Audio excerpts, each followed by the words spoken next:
Na 98 FM, programa Conhecendo o Espiritismo.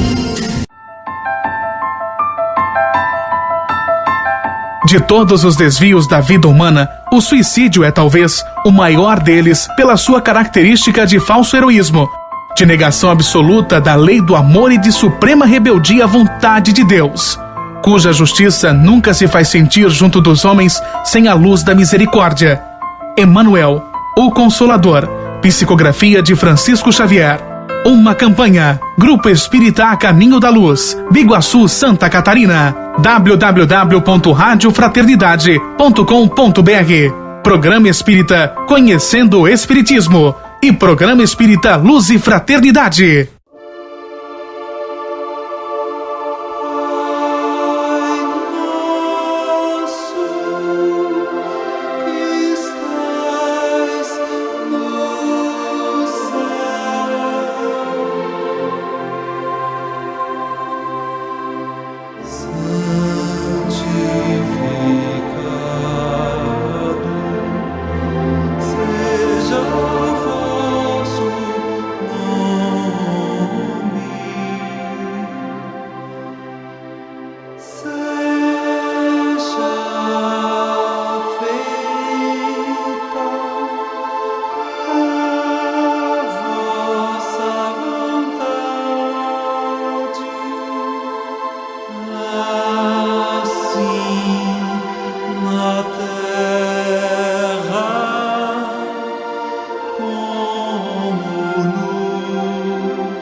A luz do mundo. Depois de liberar a mulher que estava sendo acusada de adultério, Jesus afirmou: Eu sou a luz do mundo. Quem me segue não andará nas trevas. Pelo contrário, terá a luz da vida. João, capítulo 8, versículo 12. O Evangelho de João, que registra esses fatos, informa também que os fariseus questionaram a veracidade da informação de Jesus por estar testificando de si mesmo, ao que o mestre respondeu: Posto que eu testifique de mim mesmo, o meu testemunho é verdadeiro, porque sei de onde vim e para onde vou. Mas vós não sabeis de onde venho, nem para onde vou. João, capítulo 8, versículo 13 a 14. Os espíritos superiores esclarecem, através da doutrina espírita, que Jesus é o guia e modelo para toda a humanidade. Veio para ensinar e exemplificar a prática das leis de Deus e para mostrar o caminho de evolução e aprimoramento que cabe a todos trilhar, deixando testemunhos que marcaram a história do mundo e sinalizaram com clareza e abundância de informações o roteiro que nos cabe seguir. O curto período em que esteve convivendo com os homens foi suficiente para deixar-nos um manancial de ensinos, exemplos, testemunhos, gestos e atitudes, sempre marcados pela vivência incondicional da lei de amor, o que o levou a afirmar: novo mandamento vos dou, que vos ameis uns aos outros, assim como eu vos amei. João, capítulo 13, versículo 34. Nesta fase de transição, entre que os homens se agitam inquietos, andando nas trevas da violência, da incredulidade, da leviandade e por decorrência da dor, do sofrimento e da insegurança, a luz do Cristo mostra o rumo a seguir na busca da paz interior que todos almejamos, ao mesmo tempo em que ilumina o caminho de libertação que a bondade divina a todos reserva. A afirmação de Jesus, com a autoridade moral e espiritual que lhe é própria, que vem se consolidando no coração do homem desde os exemplos de amor e perdão, testemunhados há mais de 2000 anos, representa um convite permanente à transformação interior, na substituição das trevas que caracterizam nossas imperfeições pela luz das virtudes que nos cabe conquistar.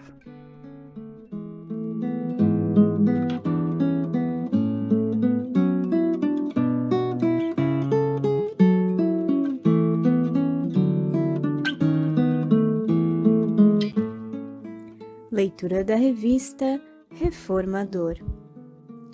Na conversa de hoje, vamos falar sobre o bullying, conceito, pessoas envolvidas, classificação e prevenção. Na língua portuguesa, não há tradução exata para bullying, que vem do verbo em inglês to bully, que significa intimidar. Expressão que traz o conceito de assédio moral, vinculado à prática de atos intencionais e repetidos causadores de sofrimento e angústia, consequentes de violência física e/ou psicológica. O bullying difere das brincadeiras, piadas ou desrespeitos inconsequentes.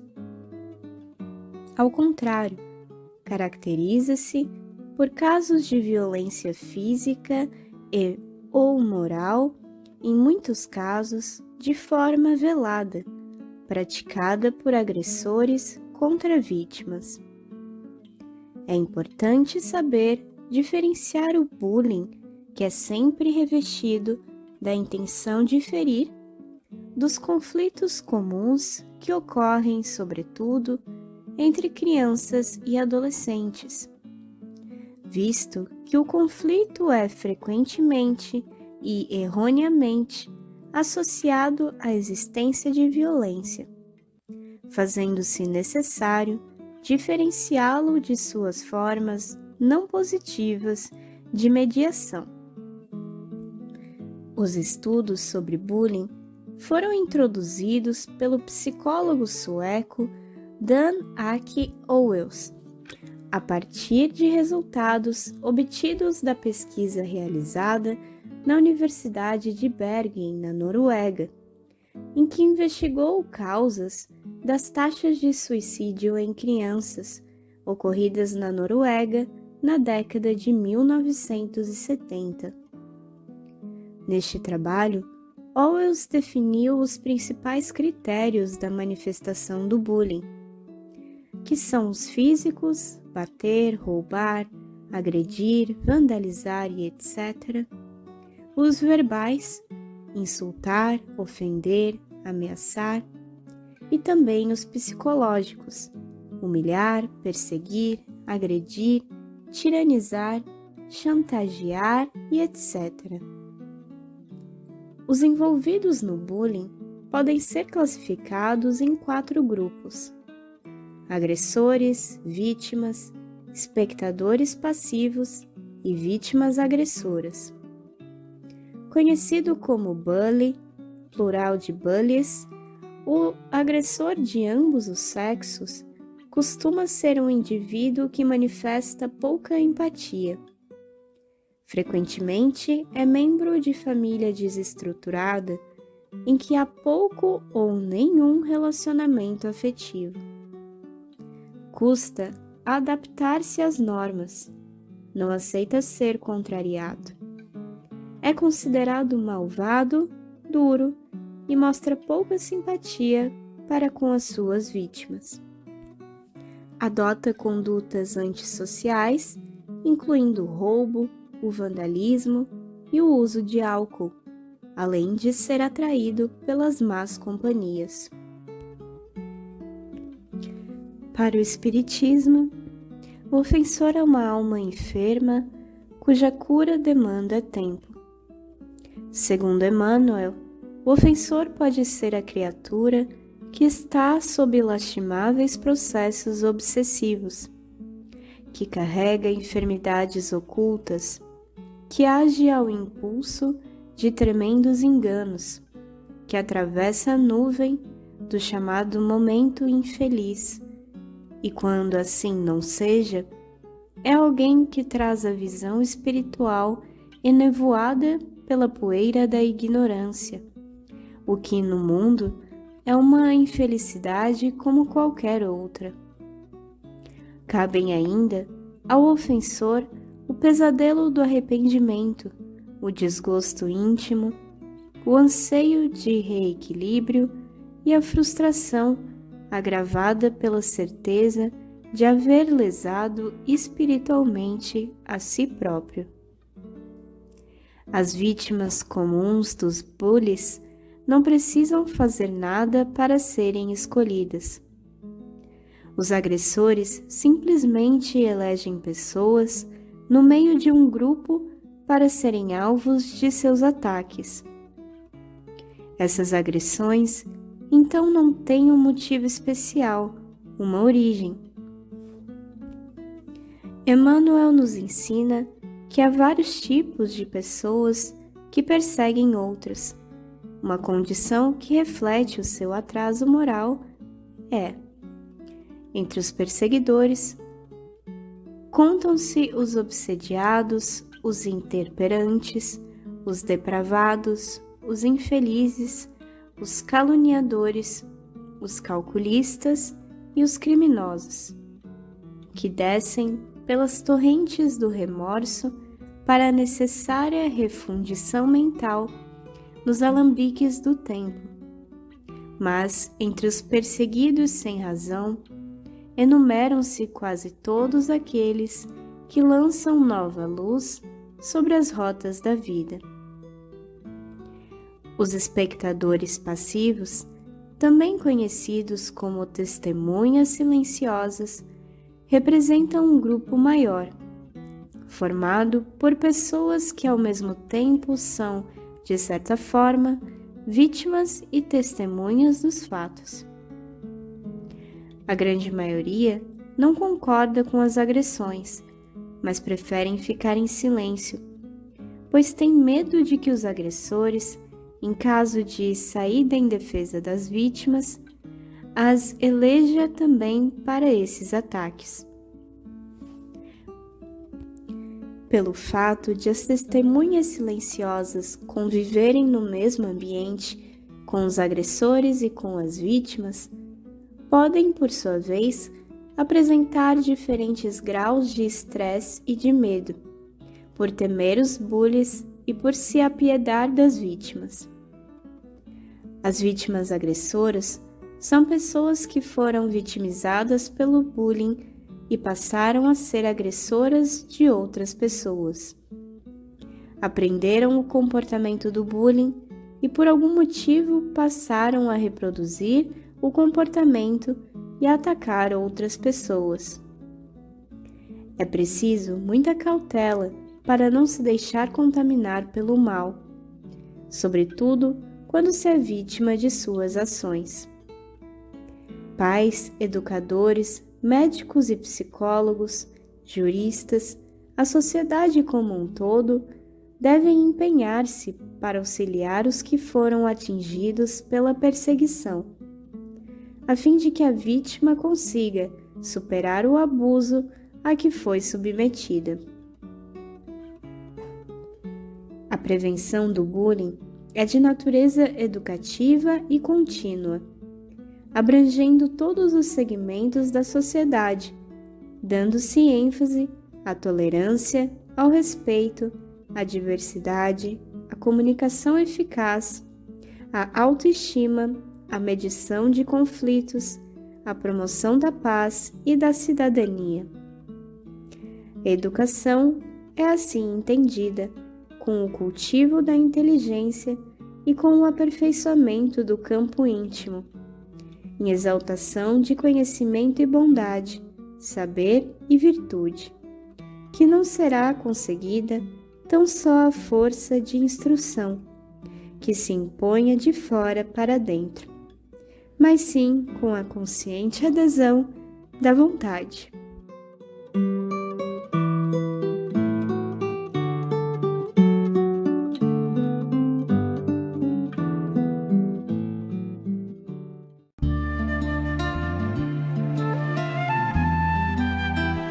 A opinião dos outros.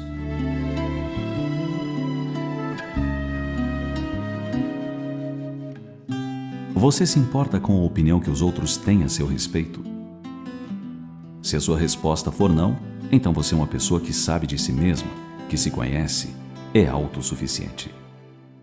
No entanto, se a opinião dos outros sobre você é decisiva, vamos pensar um pouco sobre o quanto isso pode lhe ser prejudicial.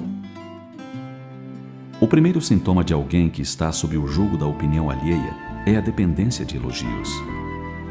Se ninguém disser que o seu cabelo, a sua roupa ou outro detalhe qualquer está bem, a pessoa não se sente segura. Se alguém lhe diz que está com aparência de doente, a pessoa se sente amolentada e logo procura um médico. Se ouve dizer que está gorda, desesperadamente vai tentar diminuir o peso. Mas se disserem que é bonita, inteligente, esperta, ela também acredita. Se lhe dizem que é feia, a pessoa se desespera, principalmente se não tem condições de reparar a suposta feiura com cirurgia plástica. Existem pessoas que ficam o tempo todo à procura de alguém que lhes diga algo que as faça se sentir seguras, mesmo que esse alguém não as conheça bem. Há pessoas que dependem da opinião alheia e se infelicitam na tentativa de agradar sempre. São mulheres que aumentam ou diminuem seios, lábios, bochechas, nariz para agradar seu pretendido, como se isso fosse garantir o seu amor.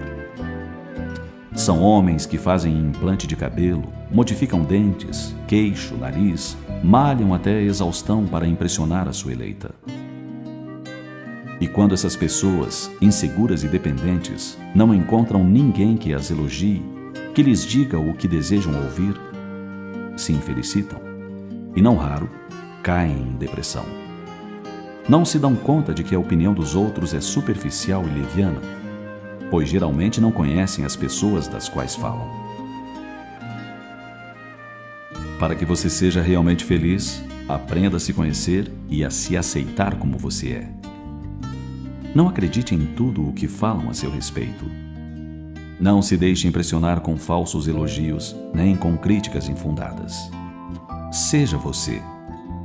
Descubra o que tem de bom em sua intimidade e valorize-se. Ninguém é melhor que você para saber o que se passa na sua alma. Procure estar bem com a sua consciência, sem neurose de querer agradar aos outros, pois os outros nem sempre dão valor aos seus esforços. A meditação é excelente ferramenta de autoajuda. Mergulhar nas profundezas da própria alma em busca de si mesmo é arte que merece atenção e dedicação. Quando a pessoa se conhece, podem emitir dela as opiniões mais contraditórias, que ela não se deixa impressionar nem iludir, pois sabe da sua realidade. Nesses dias em que as mídias tentam criar protótipos de beleza física e enaltecer a juventude do corpo como o único bem que merece investimento, não se deixe iludir. Você vale pelo que é, e não pelo que tem ou aparenta ser. A verdadeira beleza é a da alma. A eterna juventude é atributo do espírito imortal. O importante mesmo é que você se goste, que você se respeite, que se cuide e se sinta bem. A opinião de alguém só deve fazer sentido e ter peso se esse alguém estiver realmente interessado na sua felicidade e no seu bem-estar.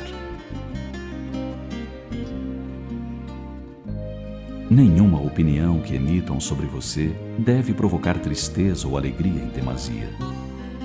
Os elogios levianos não acrescentam nada além do que você é, e as críticas destrutivas não tornarão você pior. Busque o autoconhecimento e aprenda a desenvolver a autoestima. Mas lembre-se, seja exigente para consigo mesmo e indulgente para com os outros. Eis uma fórmula segura para que você encontre a autoconfiança e a segurança necessárias ao seu bem-estar efetivo. E jamais esqueça que a verdadeira elegância é do caráter, que procede da alma justa e nobre. Pense nisso e liberte-se do jugo da opinião dos outros.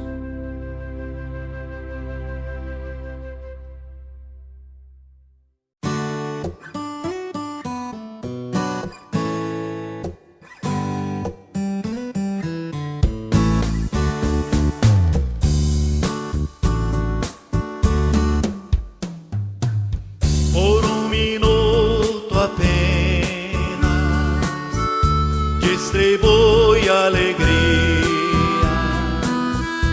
com quem sofre sozinho a dor de cada dia. Por um minuto apenas, abre teu coração, estendendo ao faminto pedaços do teu pão. Dispõe de tuas vestes, agasalhando os nus. Por um minuto apenas, em nome de Jesus. Por um minuto apenas, fala a palavra boa, que esclarece, ilumina, encoraja, abençoa. Por um minuto apenas, sem pensar em revide, ante qualquer ofensa, perdoa quem te agride. Se te sentes cansado nesta estrada distante, por um minuto apenas leva esta cruz adiante. Então perseverarás, vencendo as próprias penas, quanto foste feliz. Em um minuto apenas, por um minuto apenas, em um minuto apenas, por um minuto apenas,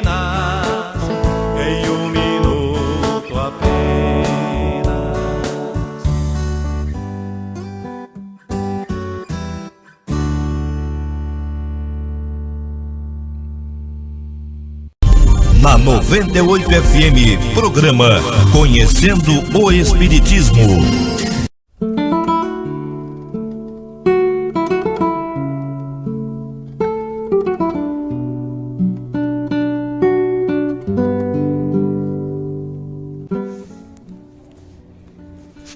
Somente aprendendo a estar bem consigo mesmo, você conseguirá ser luminosa oferenda para aqueles que permeiam seu caminho de aprendizado.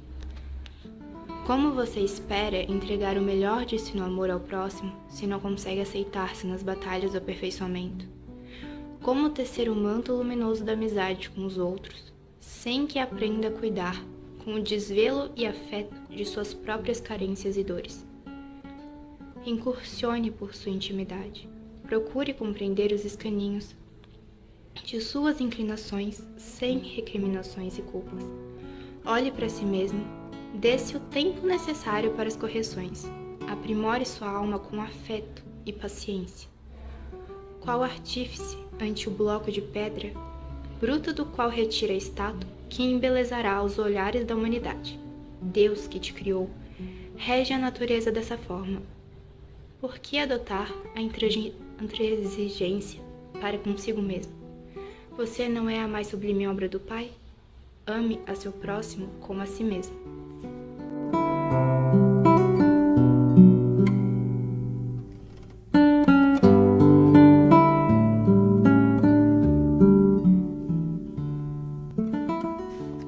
A maldade, uma doença do espírito.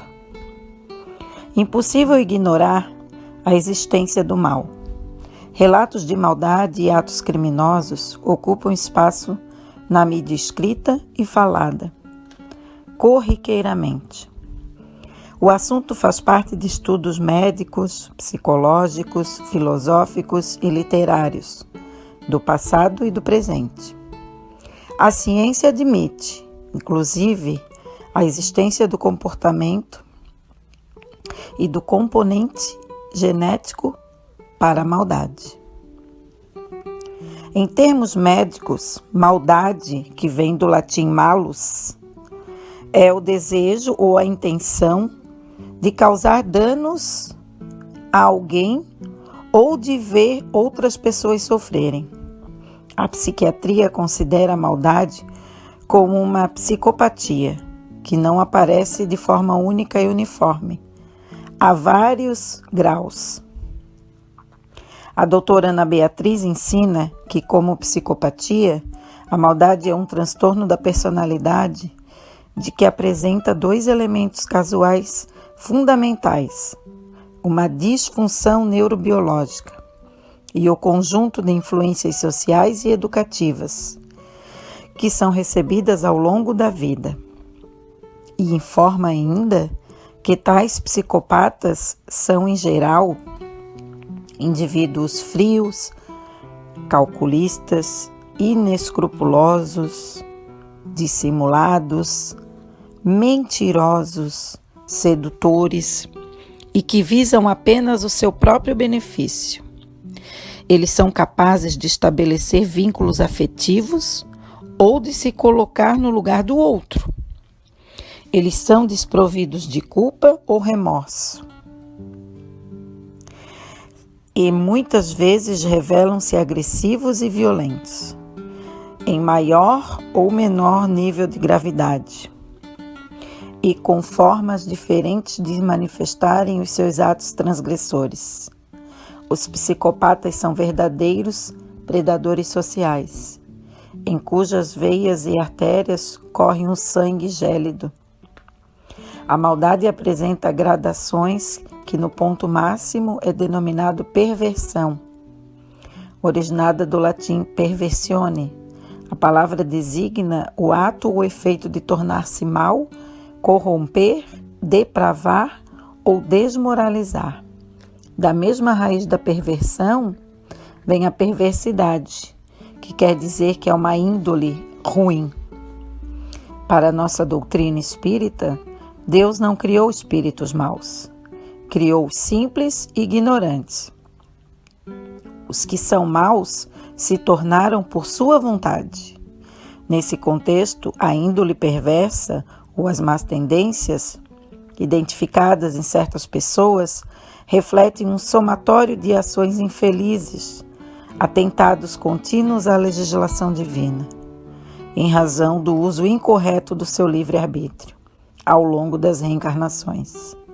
Nessas condições instalam-se perturbações nos refolhos da alma que produzem desordens mentais, observáveis nas atitudes e nos comportamentos desses indivíduos, às vezes desde a infância.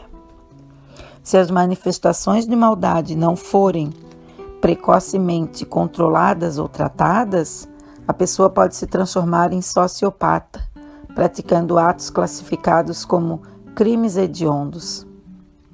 O espírita consciente evita a todo custo praticar atos de maldade, mesmo os considerados toleráveis pela sociedade. Mantém-se atento aos próprios pensamentos e atos, a fim de não fazer vinculações mentais com entidades desarmonizadas, encarnadas ou desencarnadas. O espírita consciente compreende, enfim, que o processo obsessivo está, na maioria das vezes, associado à sua desarmonia espiritual, exacerbando-as. Uma vez reveladas tendências para a prática do mal, na criança ou no jovem, pais e educadores devem somar esforços, buscando sempre um apoio profissional, médico ou até mesmo psicológico, buscando qualquer tipo de ajuda.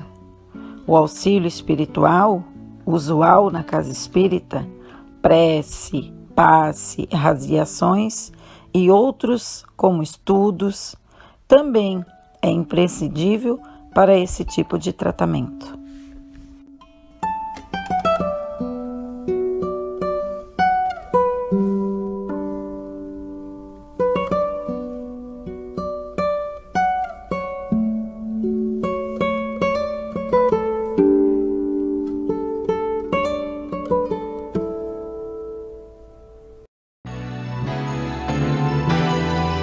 A educação.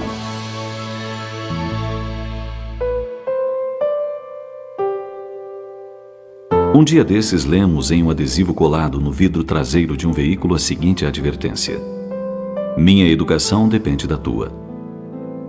Ficamos a imaginar qual seria o conceito de educação para quem pensa dessa forma. Ora, se nossa educação dependesse dos outros, certamente seria tão instável quanto a quantidade de pessoas com as quais nos relacionamos. Ademais, se assim fosse, não formaríamos jamais o nosso caráter. Seríamos apenas o resultado do comportamento de terceiros. A refletiríamos como se fôssemos um espelho. A educação, segundo o codificador do Espiritismo Allan Kardec, é a arte de formar caracteres e, por conseguinte, é o conjunto de hábitos adquiridos. Assim sendo, como fica a nossa educação se refletir tão somente o comportamento dos outros como a reação apenas? O verdadeiro caráter é forjado na luta por dominar as más tendências, por não revidar uma ofensa, por retribuir o mal com o bem. Um amigo tinha o costume de dizer: bateu, levou. Um dia perguntamos se ele admirava os mal-educados que tanto criticava. Imediatamente ele se posicionou em contrário. É claro que eu não aprovo pessoas mal-educadas. Então questionamos outra vez: se não os admira, por que você os imita? Ele ficou um tanto confuso, pensou um pouco e respondeu: de fato deveríamos imitar somente o que achamos bonito. Dessa forma, a nossa educação não deve jamais depender da educação dos outros, menos ainda da falta de educação dos outros. Todos os ensinamentos do Cristo, a quem a maioria de nós diz seguir, recomendam apresentar a outra face. Imaginemos se Jesus, o Mestre, tivesse nos ensinado: se alguém te bater numa face, esmurra-lhe a outra, ou então, faz aos outros tudo aquilo que não desejas que te façam. Nós certamente não o aceitaríamos como modelo e guia. Assim sendo, lutemos por nos educar segundo os preceitos do Mestre de Nazaré, que diante dos momentos mais dolorosos de sua vida, manteve a calma, e tolerou com grandeza todas as agressões sofridas. Não nos espelhemos nos que não são modelos nem de si mesmos. Construamos o nosso caráter com os exemplos nobres. Quando tivermos que prestar contas às leis que regem a vida, não encontraremos desculpas para a nossa falta de educação, nem poderemos jogar a culpa nos outros, já que Deus nunca deixou a terra sem bons exemplos de educação e dignidade.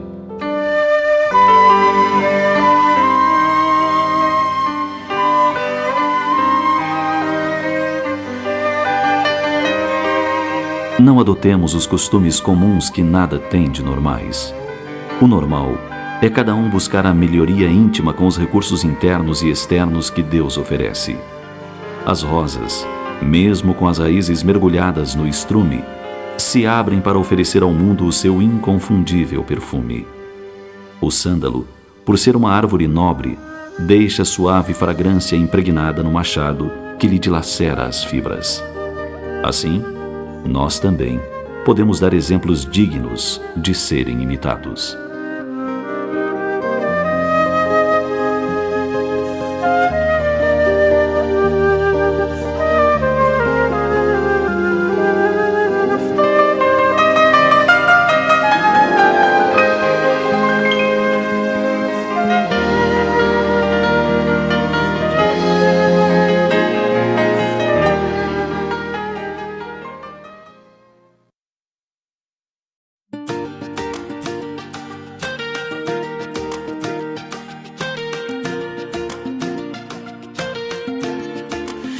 Me sentir feliz, sabe por quê?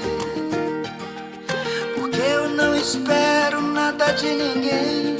Expectativas sempre machucam e a vida é curta, então ame sua vida e seja feliz e mantenha sempre o sorriso no rosto, aquele seu sorriso. Viva a vida pra você. E antes de falar, escute. Antes de escrever, pense. Antes de gastar, ganhe. Antes de orar, perdoe. Antes de matar, sinta. Antes de odiar, ame. Antes de desistir, tente, tente. Antes de morrer, viva, viva, viva.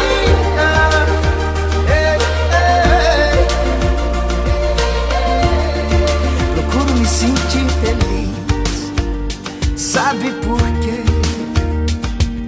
Porque eu não espero nada de ninguém. Expectativas sempre machucam e a vida é curta, então ame sua vida e seja feliz e mantenha sempre o sorriso no rosto, aquele seu sorriso. Viva a vida pra você. E antes de falar, escute. Antes de escrever, pense. Antes de gastar, ganhe. Antes de orar, perdoe. Antes de matar, sinta. Antes de odiar, ame.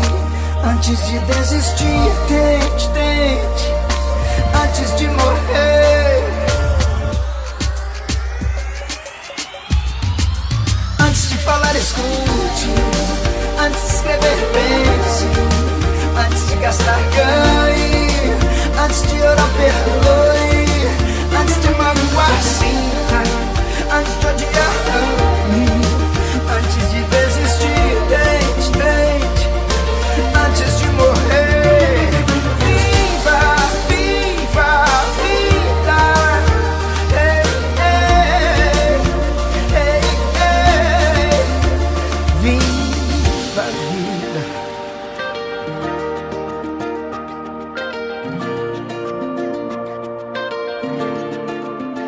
Viva a vida.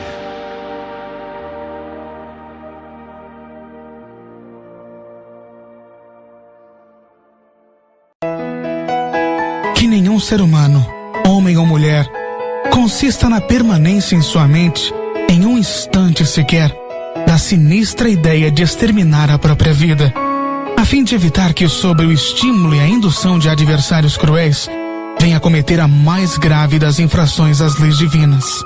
Salve uma vida, salve muitas vidas. Onde houver gente feliz, pode estar o próximo suicida.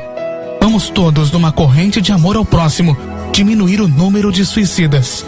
Uma campanha Centro Espírita a Caminho da Luz de Biguaçu, Centro Espírita a Caminho da Esperança de Brusque.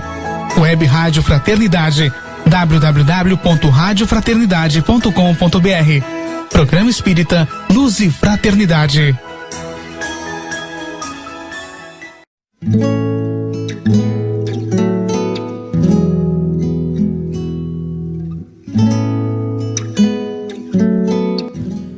A melhor escola.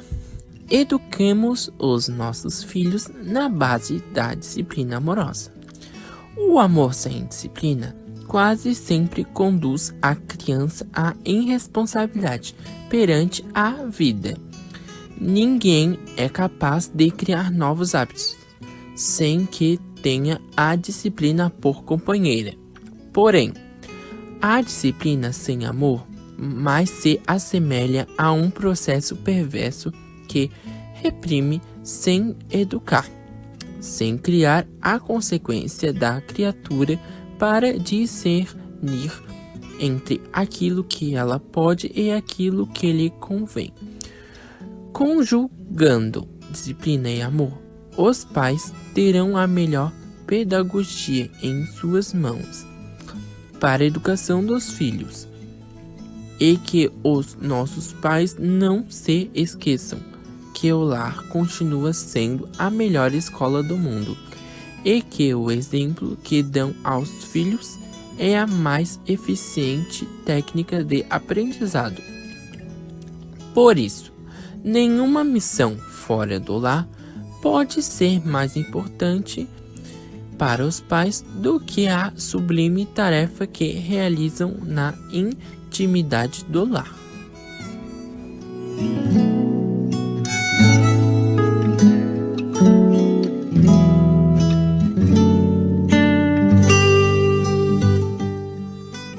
O propósito essencial do Espiritismo é o progresso moral da humanidade, a iluminação das consciências dos espíritos aqui encarnados.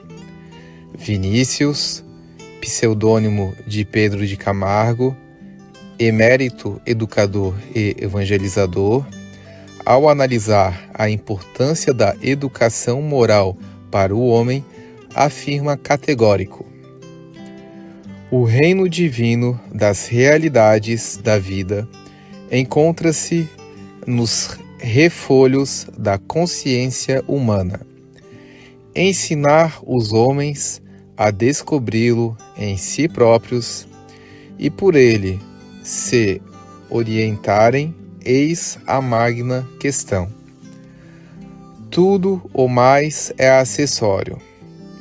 Ora, a missão da doutrina dos espíritos é precisamente essa: esclarecer, iluminar a mente do homem, de modo que ele descortine com clareza o roteiro que o conduzirá à realização do destino maravilhoso que lhe está reservado. Não basta, porém, conhecer o objetivo a ser atingido. É preciso identificar as maneiras e os meios que permitem aos homens adquirir as virtudes que os façam evoluir moralmente, contrariando os péssimos hábitos e costumes adquiridos nas existências anteriores. Há obstáculos que se opõem a essa iniciativa? Como executar na prática tudo o que possa nos guiar para alcançarmos essa finalidade? A doutrina espírita tem por objeto transmitir as verdades eternas e imutáveis, enquanto a essência de seus ensinamentos visa a extensão das ações humanas, a partir das escolhas de cada um de nós, na procura de um fim útil, em que predomine a fraternidade. Essas opções, no entanto, surgem conforme a natureza dos nossos atos, bons ou maus, que se deixam influenciar pelas múltiplas existências da vida corporal. Assim, a verdade teórica difere da verdade prática, uma vez que nem sempre conseguimos exemplificar os preceitos espíritas que desenvolvemos nos estudos. Mesmo de posse desses conhecimentos, não somos capazes de julgar adequadamente nossos feitos, transgredindo moralmente sem alcançar as condições espirituais que almejamos. É uma realidade facilmente constatável que não aprendemos lições importantes relacionadas com o aperfeiçoamento moral tão rapidamente quanto poderíamos e deveríamos. O progresso moral do homem seria muito mais rápido se acompanhasse o mesmo ritmo das aquisições intelectuais. Ocorre comumente o conhecimento teórico sem a prática correspondente. Em outras palavras, convive-se incoerentemente com ideias aceitas e práticas em desajuste com elas. Observem-se certos hábitos viciosos adquiridos por determinadas pessoas. Na sua maioria, têm elas plena noção de que seus hábitos são perniciosos, que sua saúde física e espiritual está se comprometendo e gostariam de se ver livres do domínio do hábito, mas não conseguem. A dificuldade maior não se encontra na aprendizagem da doutrina. O grande obstáculo a ser transposto consiste na vivência dos princípios, na prática da caridade, na substituição do egoísmo e do orgulho pelo amor soberano a Deus e ao próximo, na compreensão de nossos semelhantes e de tudo o que nos cerca, para que se manifeste em nós a verdadeira justiça. Ao abraçarmos o Espiritismo, reconhecemos que se torna inaceitável conviver com as imperfeições que possuímos, sem o esforço indispensável para corrigi-las. Essas observações nos reportam a outro problema crucial: os cuidados que devemos ter na educação dos filhos. Como prepará-los para se tornarem bons espíritas se ainda carecemos de vontade firme na luta pela transformação moral à custa de sacrifícios e renúncias? Como ajudá-los nessa fase de transição em que devem atender às inúmeras responsabilidades que os exortam a trabalhar pela regeneração da Terra?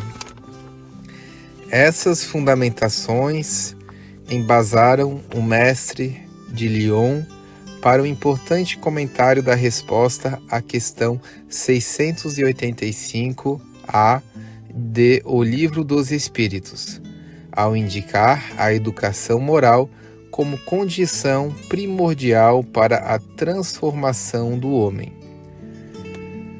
Não nos referimos à educação moral pelos livros, e sim a que consiste na arte de formar os caracteres a que inculte hábitos, porquanto a educação é o conjunto dos hábitos adquiridos. No texto pedagógico citado, verificamos a preocupação do professor Rivail sobre o quanto importa evitar cuidadosamente tudo o que possa fazer a criança experimentar a impressões perigosas, encontradas no exemplo do vício nos maus conselhos ou nas conversações pouco adequadas. Tais modelos são aqueles recebidos pelas crianças ao se relacionar com as pessoas que as cercam, entre elas os pais. Existem hábitos ruins que condicionam as pessoas e chegam a criar os maiores embaraços ao prejudicar sensivelmente a educação daqueles que estão sob a sua responsabilidade e guarda. Pequenas mudanças nascem da aquisição de novos e salutares hábitos. Procurar a boa leitura, meditar sempre que for possível, cuidar da higiene mental, buscar a boa conversação, realizar ações de amparo ao próximo, etc. Costumes que exercem influências benéficas e moralizadoras para nós e para os filhos. A evangelização espírita tem um papel preponderante na preparação das novas gerações. Os evangelizadores são verdadeiros educadores, cônscios do seu papel, que procuram pela palavra e pelo exemplo despertar os poderes internos, as forças espirituais latentes dos seus educandos. Conforme Vinícius, são os continuadores e colaboradores da divina missão do Mestre Nazareno. E acrescentamos, também são os cooperadores dos pais na terra e que perseveram na tarefa nobre de transmitir à infância e à juventude os nobilíssimos postulados espírita-cristãos. O Espírito Emmanuel fala sobre a importância da formação da mentalidade cristã, de forma ordenada e progressiva, permitindo a modificação das ideias, dos sentimentos e dos hábitos. Há necessidade de iniciar-se o esforço de regeneração em cada indivíduo, dentro do Evangelho, com a tarefa nem sempre amena da autoeducação. Evangelizado o indivíduo, evangeliza-se a família. As atividades pedagógicas do presente e do futuro terão de se caracterizar pela sua feição evangélica e espiritista, se quiserem colaborar no grandioso edifício do progresso humano.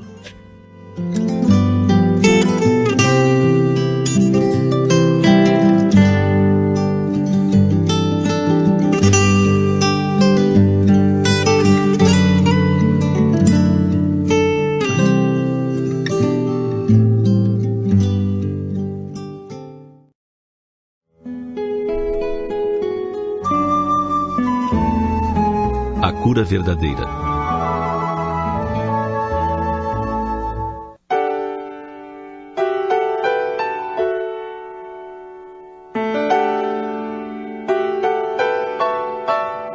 Todas as criaturas humanas adoecem. Raras são aquelas que trabalham para a cura real. A ação medicamentosa por si só não restaura integralmente a saúde. O comprimido ajuda, a injeção melhora. Entretanto, não podemos esquecer que os verdadeiros males procedem do coração. A mente é uma fonte criadora e a vida plasma, em nós mesmos, aquilo que desejamos. Assim, a medicação não nos valerá muito se prosseguirmos tristes e acabrunhados, porque a tristeza é geratriz e mantenedora de muitos males. Como poderemos pretender ter a saúde restaurada se nos permitimos a cólera ou o desânimo por muitas horas? O desalento é anestésico que entorpece e acaba por destruir quem o cultiva. A ociosidade que corrompe as horas e a inutilidade que desperdiça o tempo valioso extingue as forças físicas e as do espírito. Mesmo porque a mente ociosa acaba por se dedicar a muitas coisas ruins, como a maledicência e a crítica destrutiva. Se não sabemos calar nem desculpar, Se não ajudamos nem compreendemos, como encontrar harmonia íntima? Por mais que o socorro espiritual venha em nosso favor, devoramos as próprias energias com atitudes negativas. E com respeito ao socorro médico, mal surgem as primeiras melhoras, abandonamos o remédio, a dieta, os cuidados, demonstrando a nossa indisciplina. Por isso, se estamos doentes, antes de qualquer medicação, aprendamos a orar e a entender, a auxiliar e a preparar o coração para a grande mudança. Fujamos da indelicadeza e do azedume constante que nos conduzirão à brutalidade no trato com os demais. Enriqueçamos nossos fatores de simpatia pessoal pela prática do amor fraterno. Busquemos a intimidade com a sabedoria pelo estudo e a meditação. Não manchemos nosso caminho. Sirvamos sempre. Trabalhemos na extensão do bem a todos. Guardemos lealdade ao Mestre Jesus, a quem dizemos seguir. E permaneçamos com a certeza de que cultivando a oração, vibrando positivamente pela vida, abraçando a oração diária, desde logo, a meditação de que nos servirmos atuará rápida e beneficamente em nosso corpo. Na 98 FM, programa Conhecendo o Espiritismo. Que nenhum ser humano, homem ou mulher, consista na permanência em sua mente, em um instante sequer, da sinistra ideia de exterminar a própria vida, a fim de evitar que, sob o estímulo e a indução de adversários cruéis, venha cometer a mais grave das infrações às leis divinas. Salve uma vida, salve muitas vidas. Onde houver gente feliz, pode estar o próximo suicida. Vamos todos, numa corrente de amor ao próximo, diminuir o número de suicidas.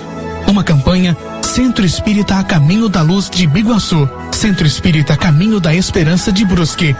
Web Rádio Fraternidade, www.radiofraternidade.com.br.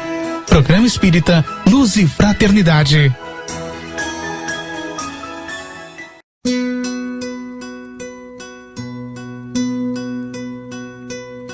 Senhor, fazei-me o instrumento de vossa paz. Onde houver ódio, que eu leve o amor. Onde houver ofensas, que eu leve o perdão. Onde houver discórdias, que eu leve a união. Onde houver dúvidas, que eu leve a fé. Onde houver erros, que eu leve a verdade. Onde houver desespero, que eu leve a esperança. Onde houver tristezas, que eu leve a alegria. Onde houver trevas, que eu leve a luz.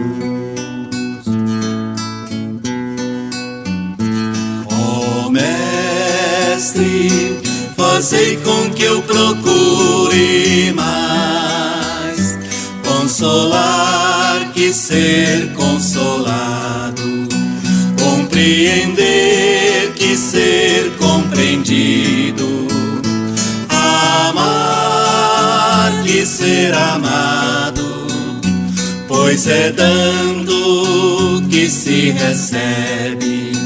É perdoando que se é perdoado, e é morrendo que se vive para a vida eterna. Ó Mestre, fazei com que eu procure mais consolar que ser consolado, compreender que ser compreendido, amar que ser amado, pois é dando que se recebe, é perdoando que se é perdoado, e é morrendo que se vive para